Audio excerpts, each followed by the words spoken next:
આજથી થોડાક વર્ષો પહેલાં ગીર સોમનાથ જિલ્લાના ઉના તાલુકામાં એક ઉના કાંડની ઘટના સામે આવી હતી, જ્યાં દલિત સમાજના કેટલાક લોકોને જાતિવાદી માનસિકતા ધરાવતા લોકો દ્વારા ઢોરમાર મારવામાં આવ્યો હતો. જાતિ વિશે શબ્દો કહીને હળદૂત કરવામાં આવ્યા હતા અને જે અમાનુષી અત્યાચાર ગુજારવામાં આવ્યો હતો તેના ગુજરાતભરમાં ઘેરા પ્રત્યાઘાત પડ્યા હતા.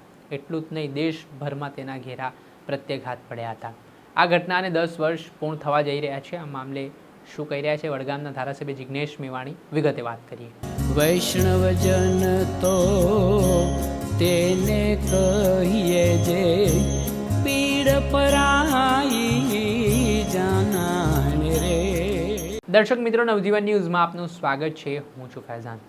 ઉના કાંડની એ ઘટના જેણે સમગ્ર દેશને હચમચાવી નાખ્યો હતો, જેમાં કેટલાક જાતિવાદી માનસિકતા ધરાવનારા લોકોએ દલિત સમાજ પર જે અત્યાચાર કર્યો હતો તેના દેશભરમાં ઘેરા પડઘા પડ્યા હતા. દલિત સમાજે આંદોલન કર્યું હતું.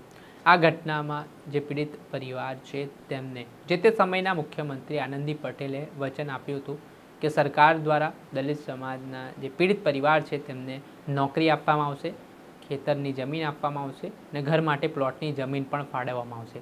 ત્યારે વડગામના કોંગ્રેસના ધારાસભ્ય જિગ્નેશ મેવાણીએ દાવો કરતાં કહ્યું કે આજ દિન સુધી આ પીડિત પરિવારને કોઈને સરકારી નોકરી આપવામાં નથી આવી, કોઈને જમીન આપવામાં નથી આવી.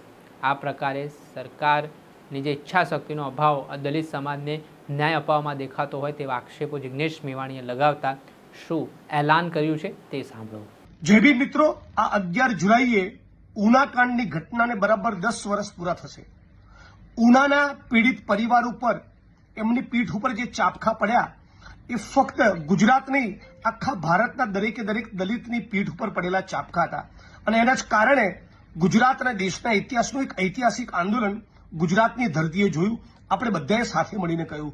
અનેક આંબેડકરવાદીઓ, અનેક દલિત સંસ્થા, દલિત સંગઠન, દલિત કર્મશીલો આખા ગુજરાત અને દેશના ખૂણે ખૂણેથી ઉનાની ઘટનાના પ્રતિક્રિયામાં 15મી ઓગસ્ટે ઉના પહોંચ્યા અને એક ઐતિહાસિક તિરંગો લહેરાવ્યો. આપણે ત્યાં કીધું કે દેશ તો આઝાદ થઈ ગયો, પણ જાતિવાદની ગુલામીમાંથી અમે ક્યારે મુક્ત બનીશું. આજે ઘટનાને 10 વર્ષ થયા. 10 વર્ષ બાદ પણ ગુજરાતના મુખ્યમંત્રીએ આનંદીબેન પટેલે ઉના જઈને જે વચનો આપ્યા હતા એ વચનો પૂરા થયા નથી. ના સરકારી નોકરી મળી, ના ખેતીની જમીન મળી, ના ઘરનો પ્લોટ મળ્યો. એ જ પ્રમાણે ઉનાના આંદોલન વખતે એક વ્યક્તિએ આત્મવિલોપન કર્યું, બીજા 32 લોકોએ ઝેર પીધું. એ છતાં આંદોલન કરનારા લોકો ઉપર જે ખોટા કેસો કરવામાં આવ્યા હતા એક પણ કેસ પાછો લેવામાં આવ્યો નથી. પાટીદાર આંદોલનના કેસો પાછા લીધા. હજી કોઈ કેસ પાછો લેવાનો બાકી હોય તો લઈ લો, અમે સહમત છીએ. પણ દલિત આંદોલનના ઉનાકાંડ વખતના કે ભાનુભાઈ વણકરના આત્મવિલોપન વખતના કેસો પાછા લેવામાં આવ્યા નથી. અને ઉનાનો જે ચુકાદો આવ્યો એ ચુકાદો બિલકુલ ગળે ઉતરે એવું નથી. ન્યાયતંત્રનું સન્માન કરી છે, પણ ગુજરાતના 50 લાખ દલિતો આ ચુકાદાથી આહત થયા છે.